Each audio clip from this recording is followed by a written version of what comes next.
नमस्कार, जय हिंद दोस्तों। आयो मेरे सारे शेर भाई बढ़िया होंगे। तो आप सोच रहे हो कि भाई चश्मा लगा के क्यों बैठ गए घर में। तो दोस्तों उसका कारण ये है, मैं आज बहुत कूल फील कर रहा हूँ और मुझे कूल फील करवाया है मारुति ने।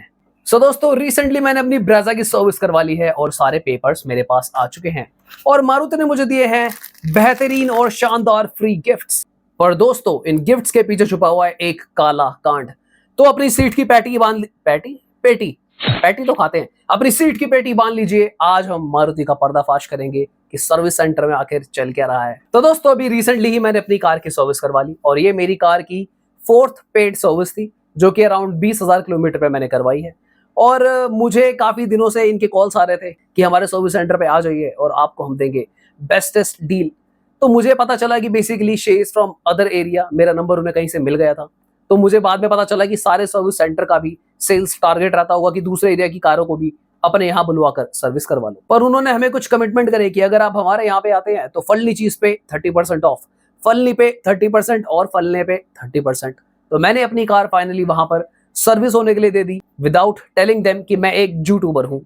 तो मैं आपको सारी बातें बताऊंगा कि मेरे को कितने की सर्विस कॉस्ट पड़ी, क्या क्या चीजें चेंज हुई, क्या क्या नहीं हुई। अपना ओनरशिप एक्सपीरियंस भी आपके साथ शेयर कर दूंगा और ये गिफ्ट्स की रियलिटी मैं आपको बताऊंगा ताकि आप किसी भी तरह की हानि या नुकसान से बच जाएं दोस्तों। तो दोस्तों बेसिकली जब मैं सर्विस सेंटर में गया वहां पे काफी भीड़ थी, जो कि नॉर्मल भी है क्योंकि यार मारुति के काफी कस्टमर्स हैं, काफी कारें लोग बेचते हैं। तो मुझे इस बात से कोई खास प्रॉब्लम नहीं थी क्योंकि मैं तो भाई अपनी कार में बैठा हुआ था ऐसे ही चला के।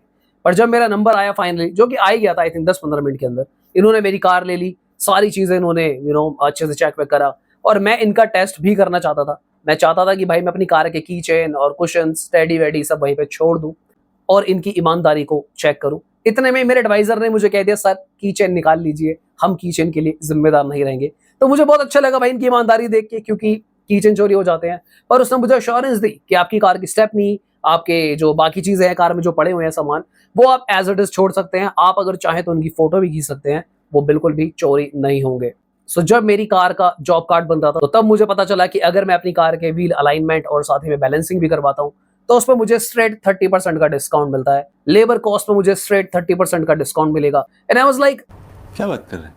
तो भाई मैं काफी खुश हुआ और मैंने कहा चलो भाई ठीक है, आप लोग मेरी कार की सर्विस कर दो।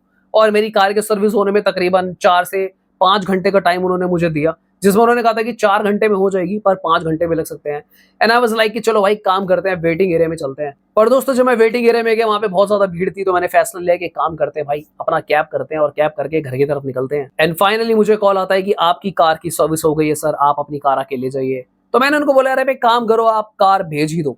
इनफैक्ट वो तो कार पिकअप भी करवाना चाहते थे, पर मैं अपनी कार किसी और को देना नहीं चाहता था कि कोई मेरी कार चला के लेके जाए। पर मैंने सोचा कि चलो यार, अब जो कंडीशंस की मैं फोटो वगैरह तो खींच लाया था कि मेरी कार कैसी कंडीशन में है, तो मैंने उनको बोला कि यार आप ही भेज दो। पर उन्होंने मुझे मना कर दिया कि सर अब बहुत लेट हो चुका है, हमारे पास लड़का नहीं है, तो आप कल ले जाना।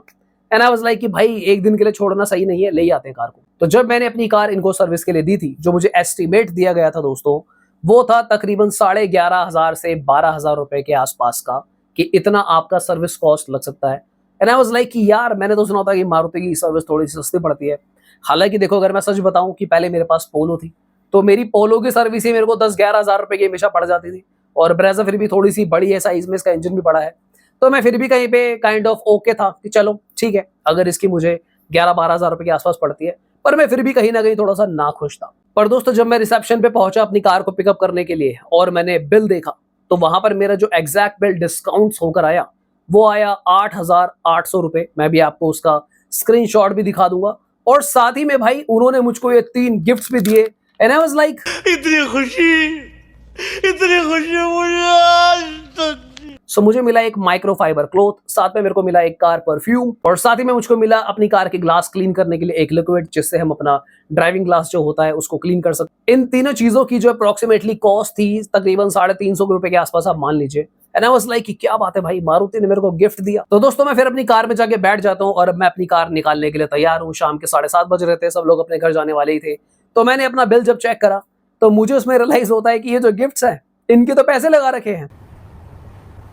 क्या बात कर रहे हैं। पर ये जो मुझे गिफ्ट्स मिले थे इसके पैसे बिल में लगा रखे थे मेरे एडवाइजर ने।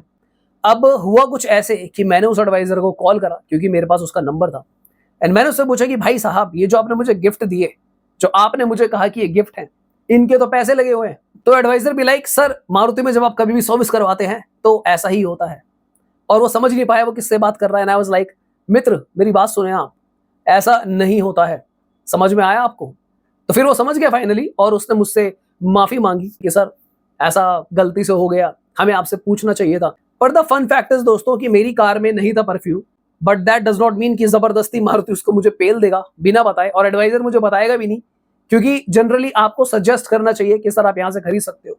हालांकि रेट काफी कम है इनके, क्लोथ के, परफ्यूम के, सारी चीजें काफी सस्ती हैं, बट स्टिल मुझे ऐसा लगता है कि भाई एक तरह का झूठ था। अब मैं जनरली बताऊं आपको यार, तो मैं इस सर्विस सेंटर का नाम भी शेयर करना चाहता था और इस बंदे का नाम भी, पर यार जब उसने मुझको काफी सॉरी वॉरी बोला, देन आई रियलाइज कि मुझे थोड़ा सा गिल्टी फील होगा अगर मेरी वजह से किसी की जॉब जाती है। और मुझे सर्विस सेंटर से कद्दू फर्क नहीं पड़ता, सर्विस सेंटर का नाम खराब होता रहे, बट उस बंदे ने मेरी सर्विस करी है तो सारा ट्रैक उनके पास अवेलेबल होगा डेफिनेटली। सो मुझे लगा कि यार मैं उसका नाम नहीं लेता, इट्स नॉट गुड। पर मैं आपको रेकमेंड करना चाहूंगा दोस्तों यहाँ पे कुछ चीजें, कि कभी भी आप अपनी कार की सर्विस करवाएं, अपने बिल को अच्छे तरीके से चेक करें।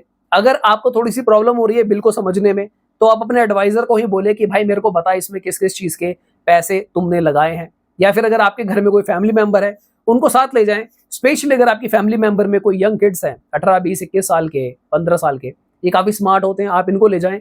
ये सारी चीजें पढ़ के आपको बताएंगे और बिलिंग करने से पहले ही इस चीज को आप चेक कर लीजिए। कार मुझे जिस कंडीशन में मिली भाई, काफी सही कंडीशन में मिली। इनफैक्ट वो लोग तो भाई रबिंग पॉलिशिंग में भी मुझको काफी डिस्काउंट ऑफर कर रहे थे, आई थिंक 40% के आसपास। बट क्योंकि मुझे लगा अभी मेरी कार में रबिंग पॉलिशिंग की नीड नहीं है, तो मैंने उसको डिनाई कर दी। सो लॉन्ग स्टोरी शॉर्ट, मेरे एक्सपीरियंस में मैंने काफी चीजें नोट करी जो सर्विस सेंटर में आपको ध्यान देना चाहिए। हालांकि ये चीजें होती रहती हैं, बट मुझे लगा मुझे अपना एक्सपीरियंस आपके साथ शेयर करना चाहिए। ब्रेजा हाईवेज पे कैसा परफॉर्म करती है भाई? काफी अच्छा परफॉर्म करती है। अगर मैं इसकी माइलेज की बात करूं तो 18 तक माइलेज आराम से ले आती है। और क्योंकि यार देखो मैं बहुत धीरे चलाने वाला बंदा नहीं हूं, तो अगर कोई बहुत धीरे चलाता है 70 के आसपास भी, तो उस केस में वो और ज्यादा माइलेज इससे अचीव कर सकता है। सिटी की अगर मैं बात करूं तो ये कार जो है भाई प्रैक्टिकली आपको 13-14 के आसपास देती है। अगर मैं प्रैक्टिकली बात करूं, अगर आप बहुत धीरे ही चलाते हो, 60 पर ही रहते हो, तो आप 14-15 के आसपास माइलेज इससे निकाल सकते हो। थोड़ा भगाते हो, 60-70-80 पे रखते हो सिटी में, तो आपकी जो माइलेज है तकरीबन 13-14 के आसपास हो जाती है। सो दोस्तों, अगर आपकी भी मारुति की कार के सर्विस कराने का वक्त आ गया है तो ये बिल्कुल सही टाइम है, क्योंकि देखो कार की सेल्स बिल्कुल हो नहीं रही है। मारुति के पास बहुत ज्यादा स्टॉक पड़ा है, ये कार्स बिक नहीं रही है, तो ये ऑलरेडी लॉस में ही काइंड ऑफ चल रहे हैं क्योंकि कार्स नहीं बिक रही है। तो ये सर्विस पे भी बहुत अच्छे डिस्काउंट्स दे रहे हैं।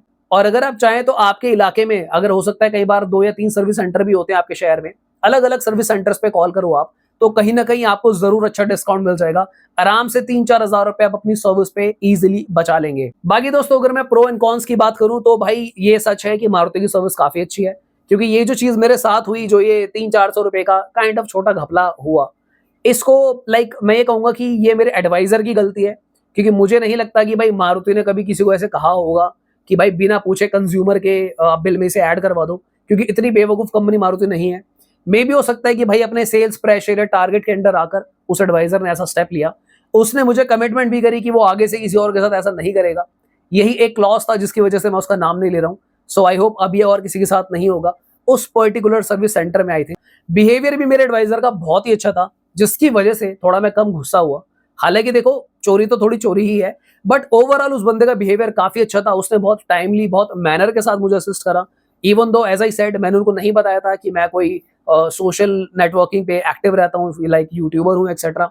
दोस्तों, मैं आपसे एक रिक्वेस्ट करना चाहूंगा, मैं अगर चाहता तो अपनी कार की सर्विस और सस्ते में भी करवा सकता था अपने जान पहचान के सर्विस सेंटर में, पर मैं ये वीडियो बनाकर एक्चुअली में देखना चाहता था कि मारुति कैसे ऑपरेट करता है। तो मैंने अपनी लोकेशन से दूसरे दूर वाले सर्विस सेंटर में जाकर थोड़ा एक्स्ट्रा पैसा खर्च करके वीडियो बनाई है। सो एटलीस्ट आपका सब्सक्राइब और लाइक मुझे मोटिवेट कर देगा। सो प्लीज ये जरूर करके जाना, ताकि मेरे एफर्ट्स को मुझे लगे कि भाई थोड़ी सी आप लोगों ने वैल्यू दी है। सो दोस्तों, आज की वीडियो के लिए इतना ही। मिलते हैं किसी और दिन। Thank you so much for watching. Bye bye, take care.